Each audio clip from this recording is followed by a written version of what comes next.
Majority Leader in the Senate, Chuck Schumer, talking to the press right now. He says that impeachment will not distract from the stimulus effort. Obviously, front and center as the impeachment trial kicks off today at 1 p.m. Now, the question remains, when is travel going to come, domestic or international? Joining us now is Joe Sitt, Thor Equities Chairman and CEO. Thor Equities owns office, retail, residential, hotel property, and key urban markets worldwide. So, Joe, you really have your pulse on kind of how it is, when the bottom's going to hit, and when we're going to get a recovery.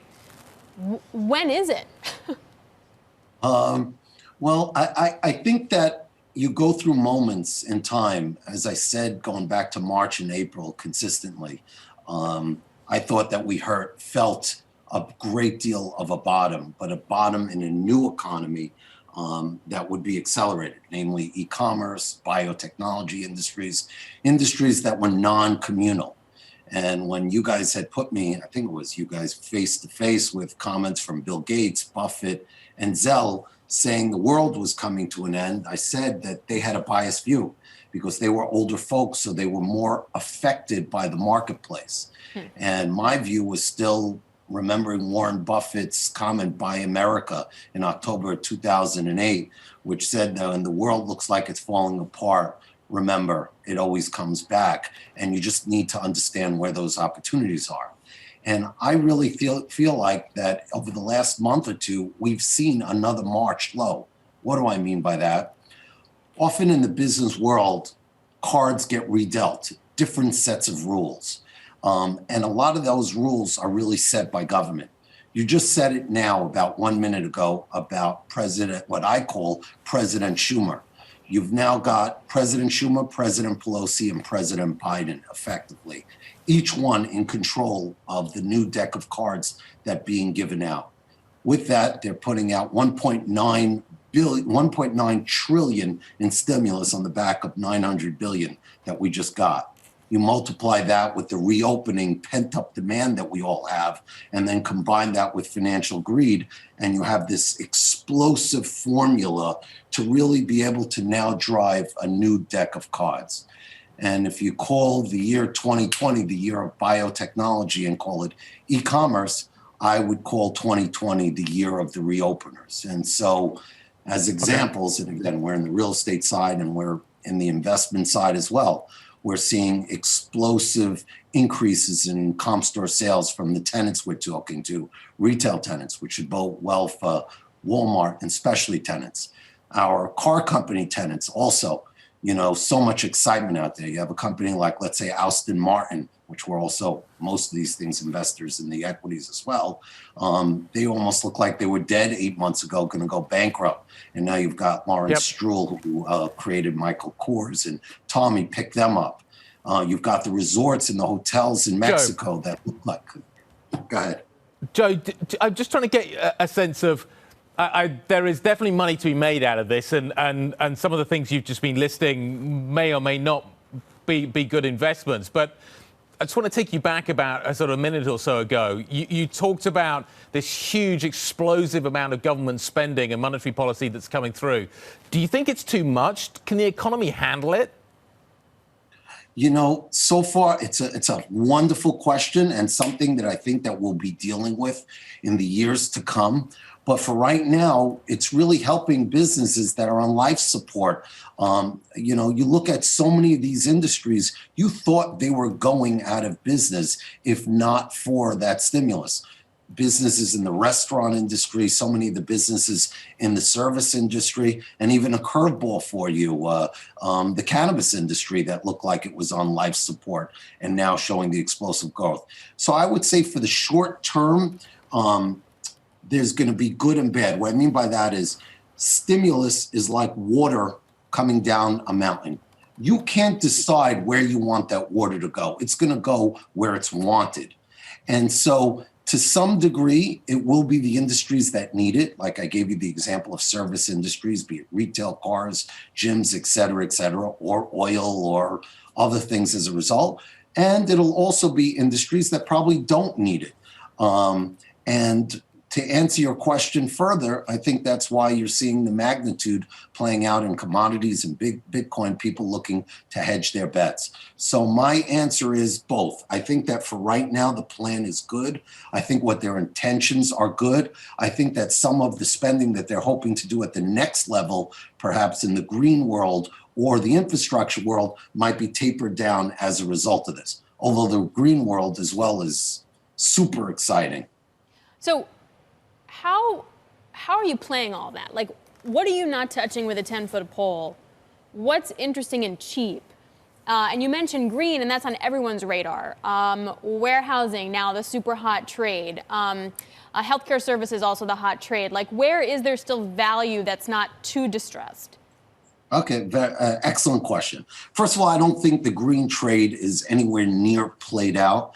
If you look in particular, Kathy Woods and ARK, nobody realizes, but she's got a little sleeper ETF made up of tech out of the country of Israel.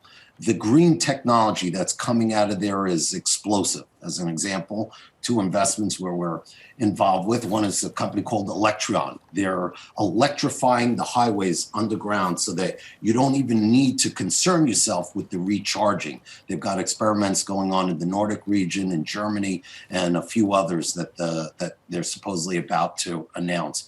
You've got companies like another company, Algwin, which is actually owned in ARK's Israel Fund, which is capturing the water and the air and the energy to put it together, drop it into a silo that effectively allows it to then be used when it's not pulling from the energy and feeding energy, unlike solar panels. So my answer to the green tech is that it's still got explosive growth ahead of it. And at the end of the day, we'll see where the winners and losers fall. We all remember that AOL never made it fully to the finish line of what we had hoped, but Google ended up being the winner. So there'll be winners and losers, but I think that it's a race that's far from begun. Joe, you mentioned Israel a couple of times, and let's talk about it. Israel, far away the leader at the moment in terms of vaccinations. When do you think you're going to start seeing vaccinations showing up in what you're seeing in the United States? When does that process start to have an impact into what you're doing? You mentioned Mexico and holiday destinations a little earlier on. When does the vaccination story start to have an economic impact? Okay. Big word, economic, and I'll say why. First of all, as we said a year ago, because we spend so much time in the life science business with the life science experts, while so many people out there, including Bill Gates, who's extremely wise, knowledgeable, and I respect him greatly, said 3 years and never. And I think that what's fascinating is how far ahead Israel's been, not just in giving out the vaccinations, but something that's little talked about is they passed phase 1 trials on actually a cure for the coronavirus. So in terms of Israel, it's a more exciting story than just the vaccinations. But putting that on the side, now we're seeing the sad side of the vaccine. And what I mean by that is emerging market countries, those that are poorer, particularly some markets in Latin America and some markets in Africa, candidly are going to be a delayed response. And it's sad from the medical perspective, and my prayers are that certain folks that are out there looking to figure out how to be more charitable to those countries and expand the vaccine greater gets out there. But candidly, on the other side, the economic side, I still see a boom in the emerging markets. A country like, for example, you just brought up Mexico. How much did they spend on stimulus? They spent almost nothing, but yet they're going to be extreme beneficiaries by being on the border of the United States, onshoring business that's going to come in away from China, tourist vacation destination folks that are looking for things close at home. So they'll boom. You know, they're a tiny version of China. China, if you look at them as well, they spent teeny in terms of stimulus as compared to what they spent in 2007, 8, and 9. And yet they're the beneficiaries of the flow down, the trickle down effect of business coming from the United States, be it commodities, consumer products, et cetera. So I'm not worried about the emerging markets from an economic point of view. I think there's lots and lots of opportunity, assuming interest rates don't throw things too far out of line for them. But I'm more worried about them from more of my own personal human contact with those countries where I do business and worrying about the challenges they're dealing still with their hospitalization rates. Joe, great to catch up. Thanks for joining us today. We really appreciate it. Joe Sitt, Thor Equities CEO. Thanks very much indeed. Alex. All right, well, part of that conversation talked about New York real estate and kind of where we are in that. So if you take aside San Francisco and New York, something really interesting, Guy, is actually happening in urban areas. So take a look at this chart. So the white line is urban price growth and the orange line is suburban price growth. Now, clearly what happened during the midst of the pandemic, everyone was fleeing cities and going into suburbs. So you had house prices and apartment prices in urban cities go down versus suburban areas prices went up. Now, that trend really stayed until just about December. Now that we're about 2 months into the year, you're seeing urban prices recover just a bit. Maybe we're seeing some signs of stabilization, or at least that max exodus has kind of stopped. Anecdotally, we all know that I just bought an apartment in Brooklyn. Obviously, that's New York, but the lawyer that we closed with was telling me that there are some seriously huge deals that are going down in New York. And she's like, I wonder if we're looking at like a real estate grab where you're seeing a lot of people come in with these low rates and just sort of pump in money because things are so cheap right now and prices have fallen so much in main areas like Manhattan. Yeah, I think about it for the long term. You would probably assume, a bit like the London market, that it always comes back. And in some ways, if you are going to get inflation as well, these are real assets. Yep. And they have the potential to go up. So there is a reflation trade here. If you're worried about inflation coming through, real estate is one area you could potentially find a way of protecting yourself. I do wonder whether people will continue to move out. You didn't. You decided to stick around. Mm-hmm. But a lot of other people have. Like, did you think about moving out? No. Are you kidding? My husband and I were born in Manhattan. If we did, I'd be disowned by my parents. We'd never make it. No, not at all. We didn't think of it. But the market is definitely quite active. This is totally anecdotally right now. Things are still, closing. Might take longer to close. Some of that's just the pipeline of getting the funding and getting all the information from the government, et cetera. But it's still actually moving. I just think it depends on what that price point actually is and have the discounts come down far enough that we see some stability. Yep. Now, if SALT was repealed, that would make an enormous difference for real estate in the tri-state area. Oh, absolutely. And if the weather improved as well, maybe if the sun shined as much as it did in Florida, that would probably maybe have a factor too. I'm kind of like a de facto real estate agent at this point for the last 8 months. Yeah. I got to be honest with you.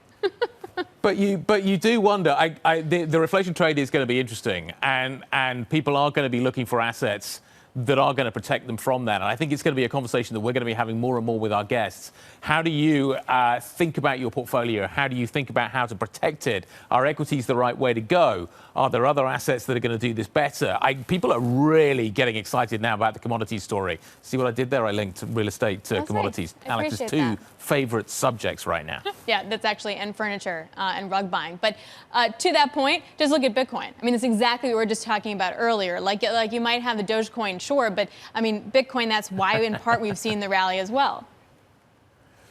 Yeah. I think there is a kind of broader narrative here about fiat currencies and things like that. But I do wonder whether or not that is certainly part of this conversation in the way that logically it should be. I think there is a certain amount of tulip mania, maybe the wrong word, but I think there is a potential speculative bubble here. This is not going to go in a straight line. It is going to go up, it is going to go down, and then it's going to go up again. And that certainly seems to be the narrative that we're hearing at the moment. We'll carry on the conversation. What does that mean for currencies more broadly, Alex?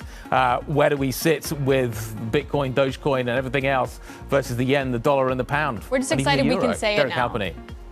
Yeah, we'll practice now. Derek Halpenny is going to be joining us next. He won't be able to say it. This is Bloomberg.